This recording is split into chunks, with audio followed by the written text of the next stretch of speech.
expectations for this season, being one of the SEC's top returning quarterbacks? Remain healthy, number one, and also just put my teammates and my team in the best position to win each and every game. Going through spring practice with Dan Enos, how much is this offense going to change for you as a quarterback? Your head coach, Sam Pittman, said that you're going to throw the ball more rather than run this season. It's going to develop me as a passer, not a thrower, as a quarterback, and also just give me the freedom to be able to just going to develop me for the next level, being able to have, when I say freedom, is in re-identifying, changing protection, changing runs, getting us in the best play at that particular time, depending on what the defense gives us. As you learn the offense through the spring, just how excited are you to show maybe a different side of your game that you can talk about? Extremely excited. I mean, especially just passing the ball and not just running the ball so much. So taking that running the ball workload off me, just being able to be a true quarterback and just run when I have to. So, I mean, this spring was extremely a blessing for me. I embraced each and every day of it, and it was extremely fun. What sort of challenges, if any, have come with learning this new scheme and getting used to Dan Enos? Challenges, I would say, main thing is doing a lot of film work, just getting in, studying plays mentally. I think it's the mental part of it, and this offense that's going to take a toll. Just being able to get in with Coach Enos, meet, film work, getting in with different coaching, meeting in the coaching staff with the coaches and stuff like that. So.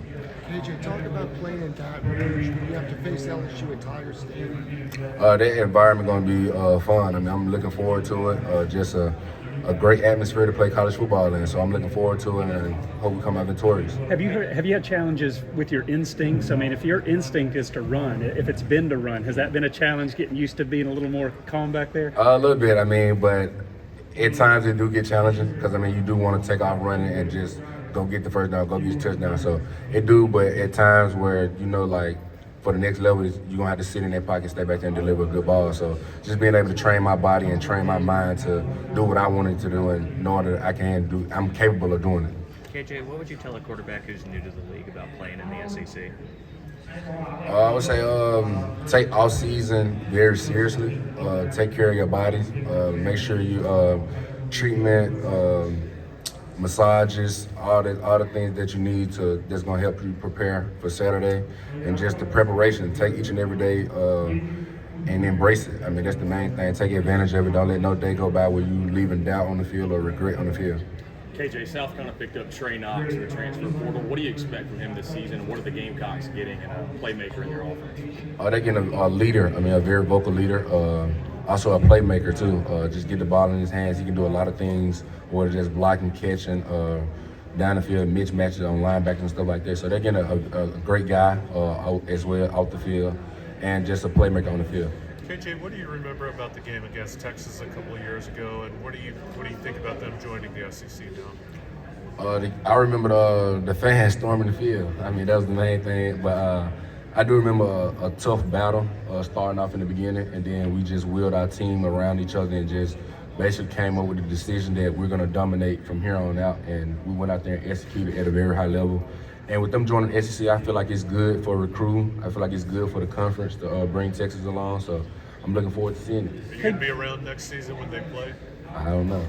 Only time will tell. KJ, what was last season like to go through? Because 2 years ago, obviously, y'all set a pretty high bar and won all those trophies, trophy games. What was that like, trying to live up to those expectations and maybe coming up a little short? Was that tough to go through? It was. It was extremely a lot of pressure. We felt like just winning all 3 trophies, and then this year we lost all 3 trophies. But the main thing the approach that we took this season is mainly is looking at the small details. I mean, you look at some of the games we lost last year with about 1 point, 2 points, or 3 points. So just being able to perfect those small details and hold each other accountable and become a player-led team this season, and making sure that we're holding each other accountable. We're doing whatever it takes to make sure that we become victorious this season. KJ, I got to ask, being from Mississippi, how close were you to choosing one of those schools, either Ole Miss or Mississippi State, and what was it really about Arkansas that pulled you away? I was really close to choosing one of the Mississippi schools. Actually, I was close to choosing Mississippi State.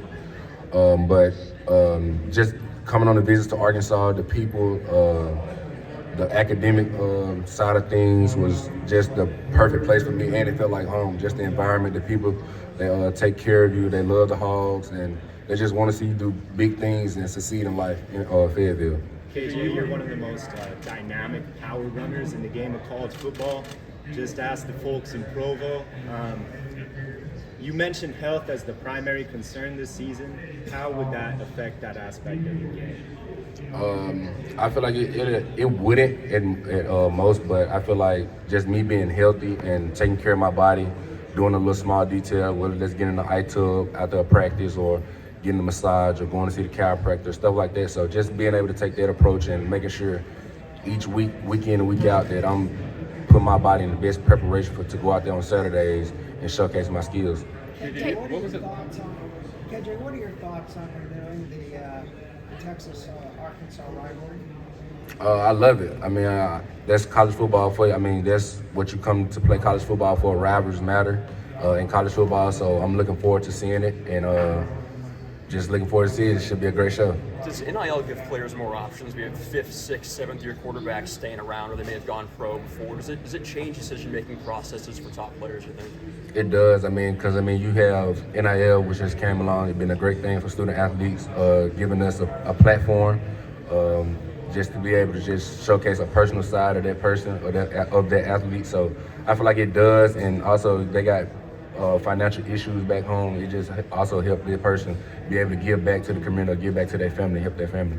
KJ, you mentioned rivalries, and obviously your career will be over by the time this happens. But Arkansas probably won't play LSU every single year. Moving forward, when the league changes and expands. Do you think we're losing anything with some of these games? It's kind of a give and take type of deal. I feel like we are losing some, but we're also gaining some as well with Texas and Oklahoma moving into the conference. But like you said, rivalries matter. I feel like as the year progresses and as the conference get bigger and better, I feel like it'll be more rivalries and more fan involvement. And then you watching Harold Perkins kind of have his breakout game against y'all last year. Just what were your thoughts as you saw him doing that, and maybe what's your impression of him when you get ready to play him this year? Great player, fast, elusive. I mean, he's what you would want on a team and as a teammate.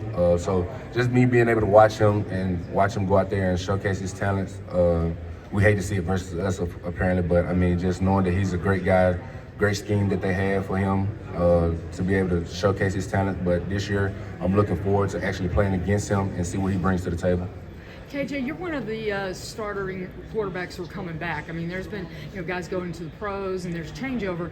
How much can that maybe give you guys in Arkansas a chance to build off of that bowl game and vault maybe into this season? Just the veteran leadership. I mean, just me being a veteran, knowing what it takes to win an SEC game, being able to start a lot of games. So just being able to bring that veteran leadership to my team and be more vocal than I was last year, to make sure everybody's on the same page and I'm bringing guys along with me that can also be vocal. So when adversity does hit us in the season, we all know how to handle it and we all come together. KJ, you talked about taking less hits in this offense. Like, are you taking fewer hits in part just because you're not taking those hits on the RPOs where you're not even the primary ball carrier and you're giving it up? Or is that part of like the effort to stay healthy for you? I mean, it is, but also, I mean, it's football too. So I mean, football, you're going to get hit. But my thing is, I don't want to take unnecessary hits or unnecessary shots and stuff like that. So if I got a chance to get out of bounds, I want to get out of bounds rather than put my head down and take unnecessary hits. You talked about in the spring how you liked going under center like even more now than before. Is that still a key? Like, have you been doing a lot of those reps in the summer? I have. I mean, Coach Enos, he kind of mix it in. We go shotgun, we go under center and all that. So just being able to make sure my footwork is tight under center. I mean, because it's a lot harder taking snaps under center than in the shotgun, and your footwork has to match up with the routes and the timing of the routes and the definition of the play. So, I mean, I really enjoy under center and what Coach Enos has brought to them. How much slower is it, the offense? The way you guys moved with Kendall, with the tempo that you guys ran as one of the fastest teams in the country, does it feel a lot slower just going with a more traditional type offense? It does, but also, I mean, with us going slower, it also makes sure everybody's on the right page, on the same page, and that we're also detail-oriented in what we do and whether that's – and we do have times where we can go fast, we can speed up the tempo, and we do have times where we can slow the tempo all the way down. But the main thing is we want to remain on the same page and make sure we execute the plays at a high level. What do you think of that Rockets up to 237 and Pittman's talking about he's faster than ever despite the fact that he put on 10 pounds? I would say just the off-season workouts we've been doing, just becoming more explosive, and also just nutrition. I mean, that's a big part of why we're moving where we're moving at the weight that we at. So just being able to take nutrition seriously, and then just coming out there and just preparing our bodies and making sure that we're in the best shape of our life. Has that been a credit to the new strength and conditioning coach that you've added this offseason? Yes, putting on weight?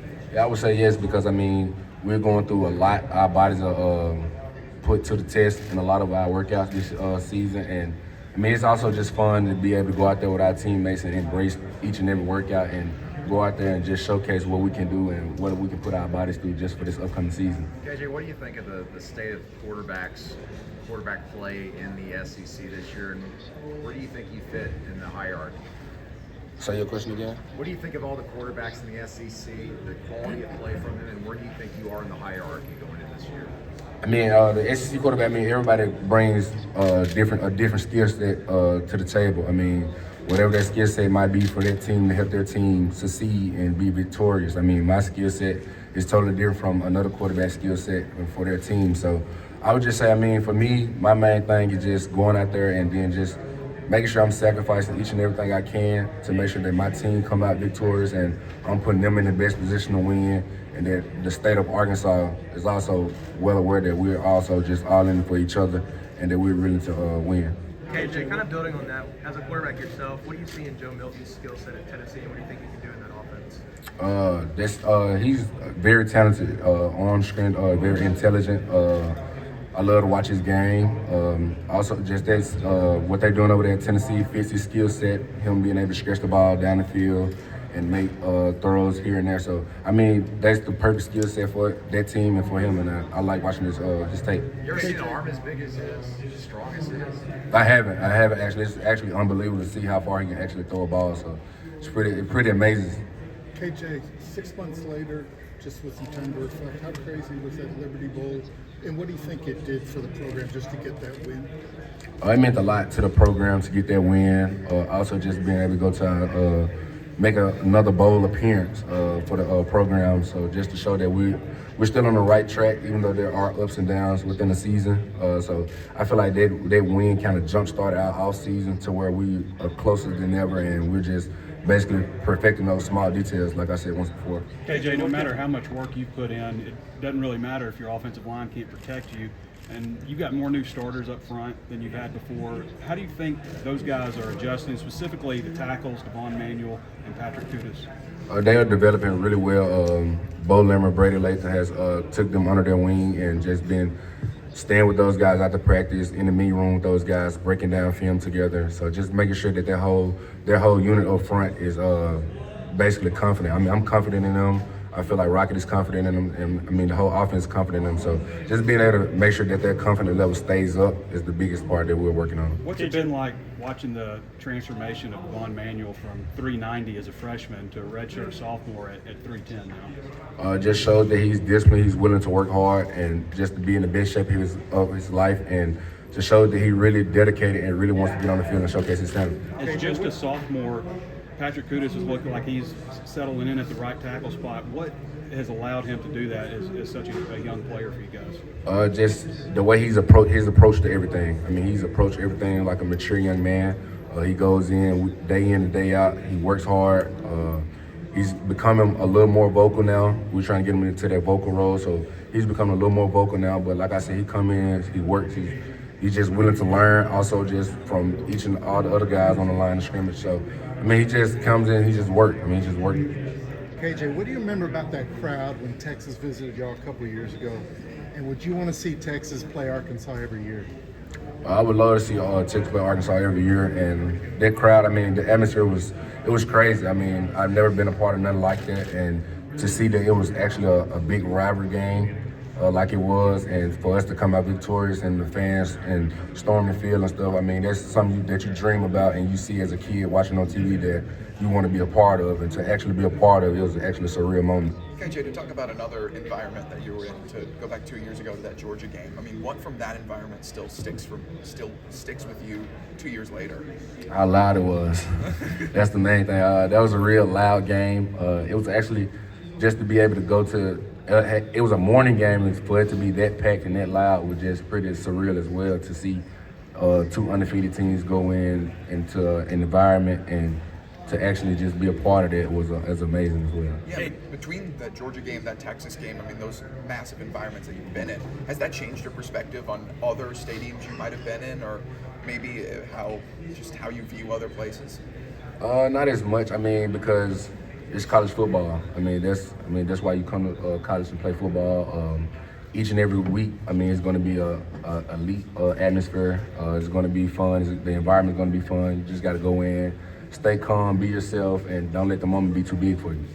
KJ, you got a lot of new targets, just like you did last year. Is there anybody that you've developed chemistry with so far on this roster coming in? I want to say all my guys. I mean, I get everybody in on weekends or after a lift or something like that. We'll come in and we're all good in, do time and work on routes and just building their chemistry, that bond, and that time. KJ, what can Oklahoma and Texas expect when they enter this conference, and what to you stands out about SEC play? SEC play is just a very physical conference. I mean, just week in, week out, you see the best of the best competing at a very high level. And for Texas and Oklahoma, I mean, just being able to come in and compete at a very high level and just remain physical. KJ, I know he wasn't your position coach, but Dowell Loggins, what was he kind of like to have around as a coach? And I guess, did you work with him, and what were your kind of impressions? Coach Logan, I mean, a very great guy to be around off the field and on the field, and just his experience being able to coach in the league and around some great quarterbacks like Vince Young and those guys like that. So just being able to have a guy like that on your staff and that can really teach you and tell you what to expect when you get to the next level and stuff like that, it was a blessing. Was that something you picked his brain on at all, if at all? A little bit. We'll talk about it a little bit, just about how did he coach them, and what was their, how did you coach them based on footwork, and different things like that. What were their weaknesses, and how did you coach them, their strengths and stuff like that. So I mean, we always had back and forth conversations about it. Yeah. KJ, you didn't commit to Sam Pittman out of high school. It came in after you were already at Arkansas. What has this journey been like with Coach Pittman? And I mean, obviously it's not something you foresaw coming out of high school, but what's the journey been like with Coach Pittman and just how he interacts with you guys and everything? It's been fun. I mean, since he's came in since day one, I mean, his biggest thing was establishing relationships with us. And I feel like he has a relationship with each and every one on the team. He just brings that will and that fire in you, that motivation to just go out there and just play your hearts out each and every time you step on the field. So it's been very fun for me, and I just love what he's doing for Arkansas and for the state of Arkansas. When he was hired, taking you back a little bit, when you first heard that Sam Pittman was going to be hired as head coach, you didn't know him or anything. What were your initial thoughts? And then 5 minutes after meeting him, what were your thoughts? My initial thoughts was, the main thing was, my initial thought was, who is he going to bring in for offensive coordinator? That was my main thing. Who was going to be my coach? Who's going to help develop me as a man off the field and as a player on the field? So that was my biggest thing. And then after he had his speech and he talked to us, and then I just really fell in love with him ever since then, because his biggest thing was relationships, rather than us. He's treating us like robots, and we just going through the same pattern over and over. And it's a close-knit team. It's player-led, relationships. Everybody understand everybody knows. Rocket know my why, I know Rocket's why. Everybody just bonded, and we all getting along really well.